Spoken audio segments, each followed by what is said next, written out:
Some 30,000 people are in this Rose Bowl crowd tonight. You never know who's watching or what brought them to the stadium or what they'll take from the show. In fact, last week's DCI West show attracted a well-known Hall of Famer from another sport. The kids are getting old enough now where they're interested in all kinds of music, and we thought it'd be a great event, and so we came by and not knowing exactly what it was going to be like. And it's theater, it's music, it's choreography to the max. I've enjoyed watching the different groups all night. You can see the discipline everybody has. There's it's like that collective sense of team that I thought football is the ultimate team game because of the numbers. Just so many people, 50 guys, 11 on a field. Everyone's kind of has a piece of the puzzle. Nobody owns the puzzle.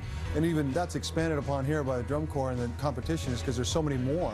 As you can see the drama of everyone trying to do their job perfectly, but working together because no one, if I do my job perfectly, I'm not champion, we're champions.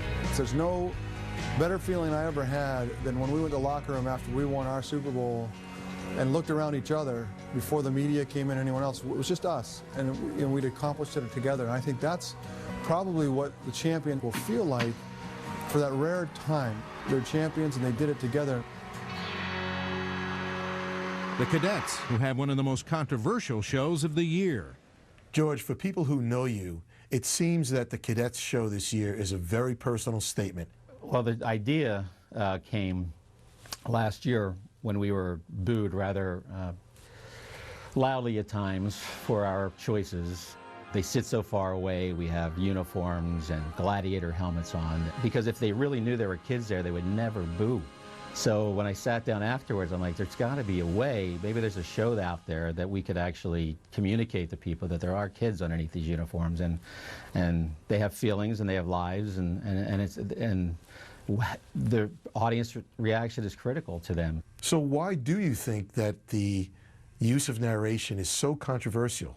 You would have to ask the people that have made it controversial. But why do you think it is? I think it's because they love the activity the way it is and the way it was, and their memories and brass and percussion and volume and voice just confuses things. It's another element that perhaps takes us down a road where no one's quite sure where that will be.